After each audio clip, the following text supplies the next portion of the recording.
Hey everyone, just not gone back from walking the dog. My hair's an absolute mess again. No surprise there.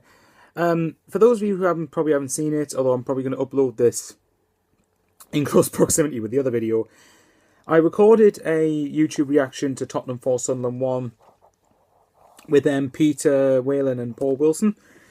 Both Peter has recently just started a YouTube channel, so I'll leave both the links in the description below.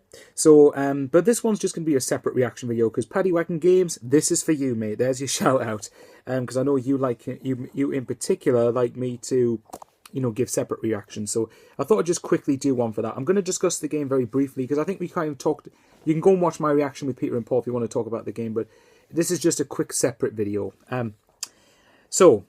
Obviously, we lost 4-1, which isn't a good result. But I did get, and one of my friends actually was quite persistent in arguing with me on Twitter because I got very annoyed when West Ham were losing. And I think it's partly, and I do that because it's the passion. Now, granted, I get over emotional sometimes whenever someone lose a game and other teams around us have to be annoying and win. But it's not their fault. Their job is to win. That's fair enough. On Sunderland's point of view, though, we're now 3 points adrift of safety, but we have been in worse positions than this, it has to be said. And it's not unsalvageable. We can still, get survival. But I think what was annoying in that respect was us, throwing away the lead when we got it. I think it was us throwing away the lead, as in, we took the lead not long before half-time through a very well-worked goal because Adam Johnson passes the through ball through to Patrick Van Aanholt. He finishes it quite well, actually, to be fair to the lad. And what you do at that point is you hold on till half-time. You make sure you do not concede in a sloppy fashion, or you just don't concede, period. Keep it 1-0 at the break, and it gives you a base on which to build the second half with. That's fair enough. You can accept that. But the problem I had was that we just gave Tottenham an equaliser. They didn't even have to work particularly hard for it. Now, on some level, I can sympathise with the players because, they've just played 3 games in the space of 6-7 days. Now, fair enough, it was 3 home matches. Maybe you could sort of forgive that to some. You could sort of criticise a bit more. However, these lads have just had to travel from North London to South Wales to North London again. So that is going to take its toll on the players. It is, period. It's going to take its toll on the players. Had we gone in at half-time 1-0 up, though, I think we might have stood a chance of getting a result, but I still think Spurs would have come back to win the game. But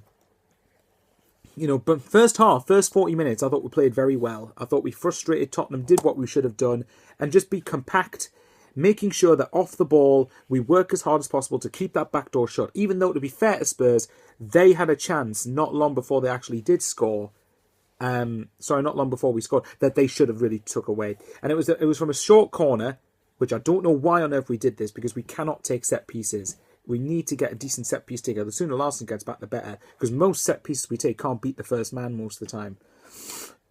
But Van Aanholt, I think it was Van Aanholt, correct me in the comments below if I'm wrong. One of the players decides to be a clever little shit and decides to give the ball away in Tottenham's final third. Now, this basically meant that in a breakaway, Tottenham were having, 4-on-2. We were so lucky that Lamella's shot went wide there because as much as we played well, it's those stupid mistakes that we've got to cut out. How on earth are we going to get survival if we're going to keep making these stupid mistakes? That is the annoying factor. So I've just clicked on my computer. That's the annoying factor again, that all the hard work can be undone by one moment of stupidity. To be fair, like I said, the goal was worked. The through ball from Johnson to Van Aanholt, what a hit, son. That was a brilliant through ball, brilliant pass, and a brilliant run from Van Aanholt to obviously put us 1-0 up.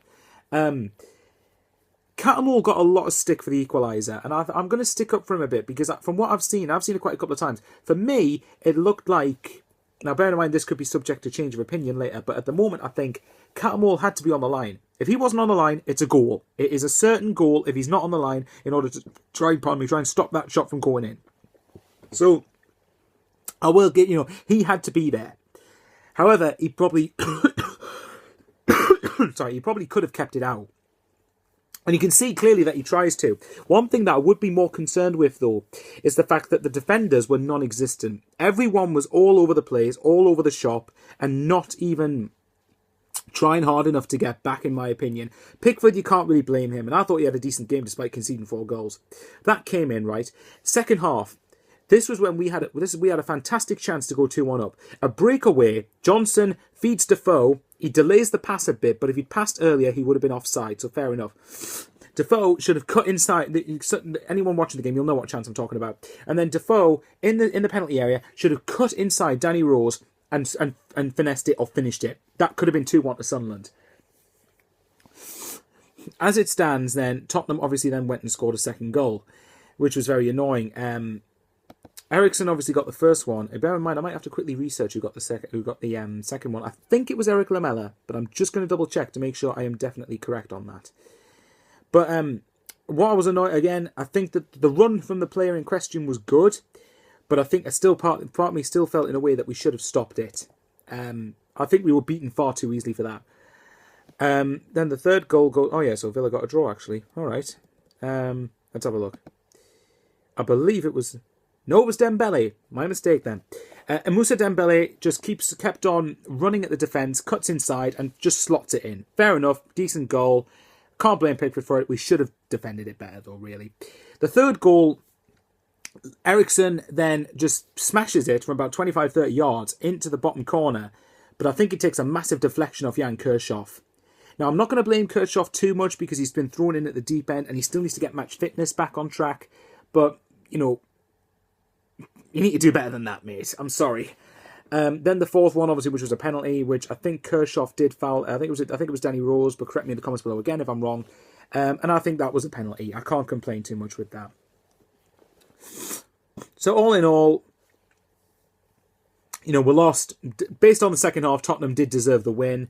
But I will stick up for Sam Allardyce as well, because one of the big things that I think happened that might have changed the game was Cattermole coming off. Because again, Cattermole and O'Shea in particular are the spine of this Sunderland team. And in similar fashion to Arsenal, once we took Cattermole off, everything just went completely to rat shit. But imagine he was on a yellow card at the point he was substituted. Now imagine if we had gone on to lose anyway, and Cattermole had been sent off. We would have been missing Cattermole for the Bournemouth game. So in a way now, in a precautionary manner for next week, I'm actually quite glad that we've took Cattermole off in that respect to save him from being sent off. Bournemouth is such a huge game and we need him there. However, the other players in this team need to start stepping up and being able to fulfill and, you know, become the spine of the side when Cattermole and O'Shea are out, or both of them aren't there. We've still got him Villa, man, for goodness sake. So I will stick up with Sam Allardyce just a little bit. I can sympathise with him, you know, for bringing him off. That's fine. I don't mind that. Look, guys, anyway, though, long story short, Watford, please win your next 2 games. And if Norwich could lose next week, same with Aston Villa, and Bournemouth could obviously lose next Saturday. That'd be fantastic. But we'll have to wait and see. Anyone who knows me by now knows, by the way, that I wanted to get Charlie Austin from QPR. Of course, we didn't try to get him. Southampton's have since got him. Fair enough. Good signing for Southampton. It's a signing we should have been looking at, really, especially if we're going by the cheap options. I want to quickly talk about Andre Ayew as well, because I want to talk about Andre Ayew really quickly. Now, Newcastle have just signed John Joe Shelby. Now, I think from what I saw of the Newcastle game, by the way, that was a pretty big signing for them. Having said that, if Swansea did sell Andre Ayew to Sunderland, I think they'd be absolutely crazy to do so, and I think that would be them relegated, if I'm being totally honest. I very much doubt we're going to get Andre Ayew. I would love us to get Andre Ayew, because I think he looks a decent player, but let's just see what happens. There's still 2 weeks of the transfer window, or just over 2 weeks left of the transfer window to go. Let's hope we get players who are actually going to get us out of this. Anyway, guys, look, that's my separate reaction video. So like I said, this is kind of a double upload, so to speak. So this is my separate reaction. I've got one with Peter Whalen and Paul Wilson. Again, links to the channels in the description below. Like, comment, subscribe, the usual stuff. And I'll see you all next time. Thanks for watching.